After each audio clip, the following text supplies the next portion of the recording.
سورہ یوسف کی خصوصیت یہ بھی ہے کہ اس میں حضرت یوسف علیہ السلام کا پورا واقعہ ایک ہی تسلسل کے ساتھ، تفصیل کے ساتھ ہے۔ پوری کی پوری سورت تقریباً اسی کے لیے وقف ہے، اسی واقعے کے لیے، اور یہ واقعہ کسی اور صورت میں ہے ہی نہیں۔ اس واقعے کی اتنی تفصیل کے ساتھ بیان کر کے اللہ تعالیٰ نے ان کافروں پر حجت تمام فرما دی جو نبی صلی اللہ علیہ وآلہ وسلم کی نبوت کا انکار کرتے تھے، اور یہ بات بھی ان پر واضح کر دی کہ اس واقعے کا علم ہونے کا آپ صلی اللہ علیہ وآلہ وسلم کے پاس کوئی ذریعہ نہیں ہے۔ تو یہ تفصیلات جتنی بھی ہیں یہ آپ کو وحی کے علاوہ کسی اور طریقے سے حاصل نہیں ہو سکتی۔ اور اس کے علاوہ مکہ مکرمہ میں چونکہ نبی صلی اللہ علیہ وآلہ وسلم پر اور آپ کے صحابہ اکرام پر کفار مکہ کی طرف سے بہت ساری تکالیف دی جا رہی تھی، مسلسل اذیتیں دی جا رہی تھیں، اور ان تکلیفوں کا سامنا آپ صلی اللہ علیہ وسلم کو اور آپ کے اصحاب کو کرنا پڑ رہا تھا۔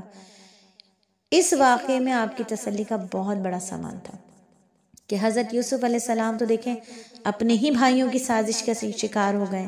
اور ان کے بھائیوں کی سازش کی وجہ سے حضرت یوسف علیہ السلام نے بڑے سخت حالات سے گزرے، لیکن اللہ تعالیٰ نے انہی کو عزت بھی دی، شوکت بھی دی، سربلندی بھی عطا فرمائی۔ وہ جن لوگوں نے انہیں تکلیف کا نشانہ بنایا ان سب کو ان کے آگے جھکنا پڑا۔ اور اسی طرح یہ جو اہل مکہ ہیں یا اہل یہود ہیں، یہ اگرچہ کہ مکہ مکرمہ میں نبی صلی اللہ علیہ وآلہ وسلم کو بہت تکلیف دے رہے تھے اور آپ صلی اللہ علیہ وسلم کو تکلیف اٹھانی پڑ رہی ہیں، لیکن آخرکار یہ جو سازشی لوگ ہیں یہی آپ کے سامنے جھکیں گے اور حق جو ہے وہ غالب ہو کر رہے گا۔ اور اس کے علاوہ بھی اس واقعے میں مسلمانوں کے لیے بہت سارے سبق ہیں، اسی لیے اللہ رب العزت نے اس کو قصوں میں سب سے حسین قصہ کہا، سب سے حسین قصہ۔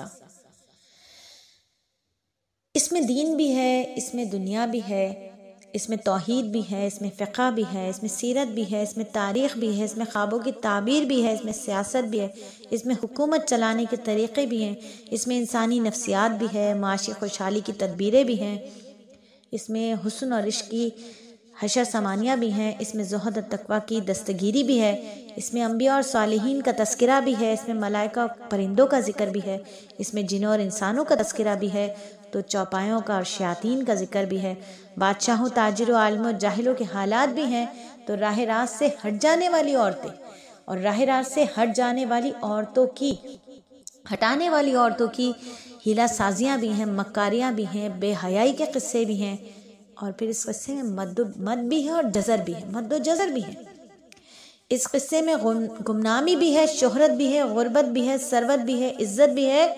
ذلت بھی ہے۔ اس قصے میں صبر ہے، اس قصے میں بندگی ہے، اس قصے میں شہوت ہے،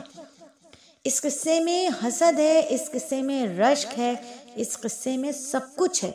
اس قصے میں اتنی جامعت ہے کہ قراء اس کو سورہ حسن کہتے ہیں، زاہد اس کو سورہ زہد کہتے ہیں، عارف اس کو سورہ معرفت کہتے ہیں، غمگین لوگ اس کو سورہ راحت کہتے ہیں، اور محبت کرنے والے اس سورت کو سورہ حب کہتے ہیں، عابد لوگ اس سورت کو سورہ ریاضت کہتے ہیں، اور قرآن کی زبان میں اس سورت کو سورہ یوسف کہتے ہیں۔